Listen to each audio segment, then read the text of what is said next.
In this podcast today, we're talking about one question. It's a question for audience engagement that I post in the forum, so I get some opinions from you guys. Thank you for being part of this podcast.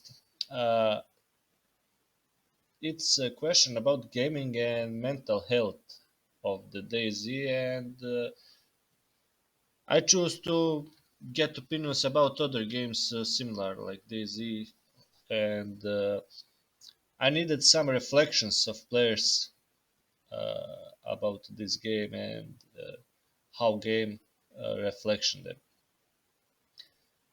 Question was in recent years there has been growing research on the impact of gaming on mental health and chasing cognitive skills to concerns about addiction. Their narrative around gaming is evolving.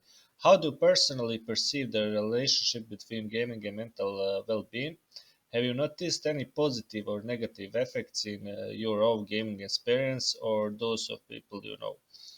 Uh, so this question encourage audience to reflect on their own experiences and opinions, creating a more interactive and engaging podcast episode.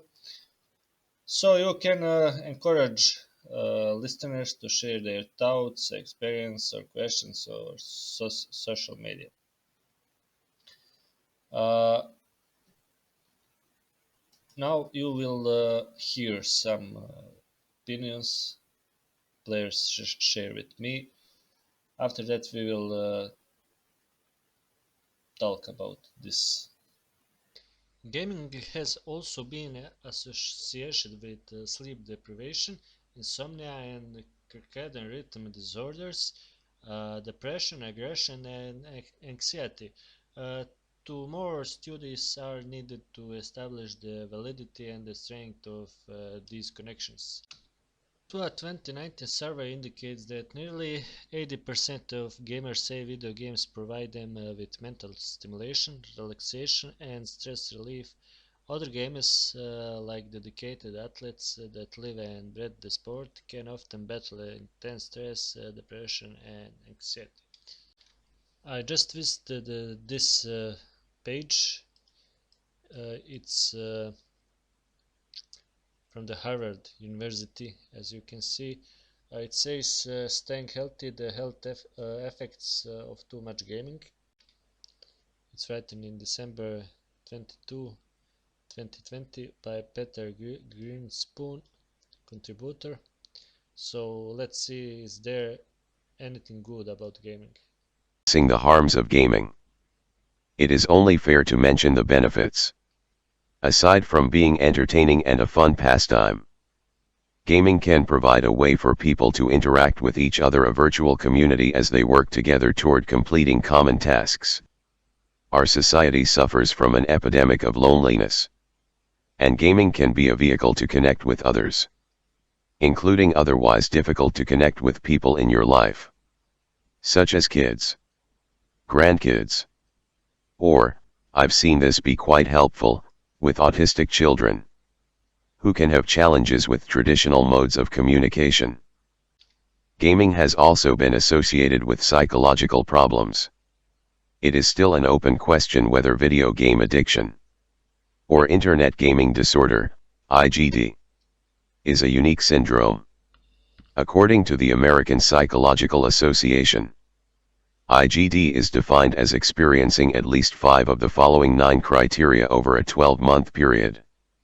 Gaming preoccupation, withdrawal, tolerance, loss of interest in other activities, downplaying use, loss of relationship, educational, or career opportunities, gaming to escape or relieve anxiety, guilt, or other negative mood states, failure to control, continued gaming despite psychosocial problems. For me, I like that DAYZ doesn't prevent that it's fair. There's nothing fair about it, except that we all start as a hungry, thirsty freshie standing on the coast with the same fruit, bandage and glow stick. After that, there's a million factors that come into play to cause imbalances, and that's where the game really gets to shine. I've been on both sides of a Freshie massacre, and I've been the one to topple the behemoth wearing a plate, and blasting an M4 with my luckiest shot. I've talked my way out of, and into, nasty situations, and I've been duped by clever players. The other day I went to the coast fully geared to make a friend. It took killing a few players to get out with my new friend, who I ran with for a few hours. I geared him up with everything someone could want: night vision, body armor, automatic weapons, the whole shebang. After 3 hours, something felt off. I knew things were about to go south, but I didn't have the heart to smoke someone I've run with for so long because of a bad feeling. Sure enough, after 10 minutes of ignoring my gut, he turned on me and had at least 4-man squad trying to kill me. I wounded 1 and killed 2, with the 4th killing me. This game calls for you to develop skills that you don't even consider in other games, like how to read a situation like that and make a decision based on how well you've developed that skill, and then further to actually follow through on that decision when you feel the moral repercussions of it.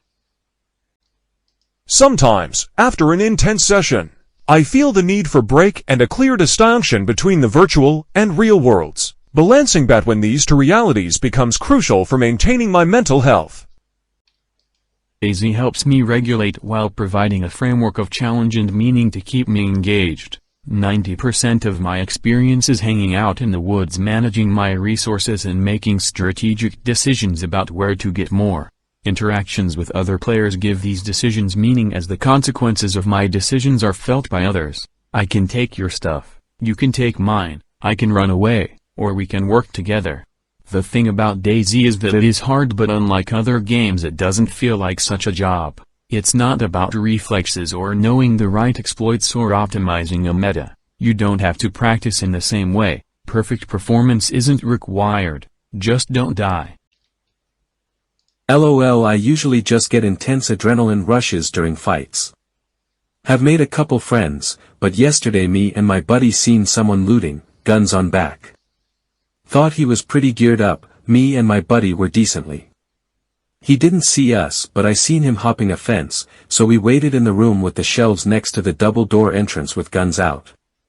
5 minutes later, footsteps, and he opens the door, shot him 10 times. Look at his loot, and he was just getting out of spawn, had 2 little guns and scorpion, and BK felt genuinely bad about it for a lil while, like, damn, my bad dog. Oh yeah, haven't seen anyone yet since, but it made me more willing to just wait for dudes to pass. Although, the day before has made me paranoid. Was following a duo I seen looting with my buddy, set up shop to take a shot and got sprayed down from behind. Didn't die, but I'm a lot more paranoid looking around in cities scouting them. I haven't noticed my mental health be too impacted, but I have seen intense adrenaline surges, guilt, fear, and anger. I can definitely see it affecting people outside of the game if they play extended hours with hardcore gear fear. Just gotta separate the game from real life. Cape voor me. Hate me all you want. But I love the idea of playing solo and keeping to myself and being able to value my own life above all else. I tend to give my characters a cold and emotionless backstory to justify the fact I'll cause basically anyone I determined to be a threat, and even go as far as to eat their corpse if it means keeping me alive.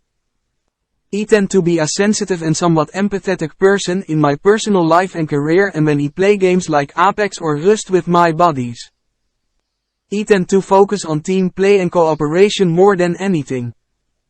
In my personal life, I find myself trying to solve the problems of my wife, family, and colleagues before I even attempt to deal with my own issues, and I've realized that's created a bit of a void where I don't feel like I get a chance to express or deal with my own negative emotions as they like. Healthy or not. Murdering and betraying people in DayZ gives me that outlet and allows me to be selfish and cocky without any real-life consequences to regret later.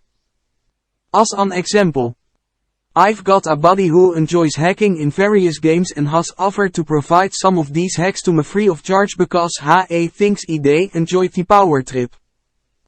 I always decline and tell him cheating is lame because I don't like the idea of exploiting other people at a disadvantage and find no joy in that kind of manipulation. I've used cheats in the past and always lose interest in the game once I do so because I realized I truly crave the competitive aspect, and winning as the underdog is what keeps me coming back. Not the idea of playing God. That being said, If he feel like he can sweet talk my way into your 14-man clan and then use that advantage to sow chaos and discord among the group, eventually leading to all of our inevitable death and hoarded cars being distributed back into the load pool because we all killed each other over the gate codes. Well then they consider that a win for the psychopath he like to embody while playing this game. He didn't cheat or exploit and he taught everyone a valuable lesson about being too trusting during the apocalypse. Because apparently nobody who plays this game has seen shows like The Walking Dead. 28 days later. World War Z. Or basically any other zombie, monster movie that shows humanity is the real enemy. If it were a real apocalypse, nobody would walk up to another armed stranger yelling friendly and expect not to get shot in the face. I find that I can play DAYZ whatever mood I'm in. If you want trouble you can find it, if you want to sit in the rain and hunt then hunt. Almost always though, I'm relieved to turn off no matter how much I've enjoyed playing. That's always the sign of a good challenge though, I think. I also sail, and it's rare that I'm not relieved to back on the hard no matter how much I've enjoyed being bashed around at sea. Okay, essentially the player views DayZ as an escape where they can adopt a cold, ruthless persona, sharply contrasting with their empathic nature in real life. Playing solo allows them to prioritize their own survival without the burden of real-life consequences. The intense and competitive nature of DayZ provides a unique opportunity for them to express and explore their darker impulses avoided in other games. Their experience is not about exploiting advantages through cheating, but rather manipulating social dynamics within the game, offering valuable lessons about trust in post-apocalyptic world. One user shared their perspective on their DayZ experience. They appreciate how DayZ doesn't favor fairness, starting with all players as hungry, thirsty characters on the coast with the same basic supplies. The user described different situations they encountered, from massacring fair spawns to toppling well-equipped opponents, as well as an instance where they tried to make a friend but were ultimately betrayed. Uh, they highlighted that DayZ requires development of skills not considered in other games, such as the ability to read situations, uh, make decisions based on developed skills, and face the moral consequences of those decisions. The shared experiences indicate that DayZ offers players not only survival challenges but also complex social dynamics in post-apocalyptic world.